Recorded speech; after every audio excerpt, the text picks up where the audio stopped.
ஹைகோர்ட்டில் போய் அந்த தடையை உடைச்சிட்டு அவங்க வந்து வெளியிட்டாங்க.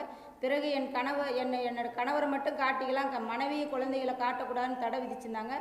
அதையும் மறுபடியும் ராமதாஸ் ஐயா கூப்பிட்டு வரமாட்டேன்னு சொன்னதுனால இதே காடு வெட்டி குரு விட்டு கூப்பிட்டு தான் எங்களை பேசி எங்களை எந்தவித எங்களுக்கு நஷ்டீடும் கொடுக்காம அவங்க ஐயா எனக்கு வார்த்தை கொடுத்தது உங்கள் குழந்தைங்கள படிக்க வச்சு வேலை வாங்கி தரேன்னு வார்த்தை கொடுத்தாங்க.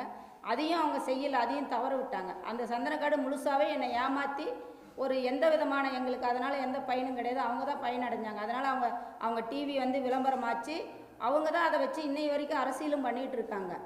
அப்படி இருக்கிற காலகட்டத்தில் இது கௌதமுக்கு ஏற்கனவே நாங்கள் எதிர்ப்பு தெரிவிச்சிருக்கிறோம் மக்கள் தொலைக்காட்சியிலேயே.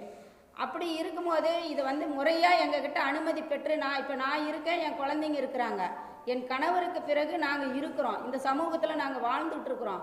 முறையாக வந்து எங்ககிட்ட ஒரு அனுமதி வாங்கி தான் அவர் பண்ணியிருக்கணும். இதை தவறி இருக்கிறார்.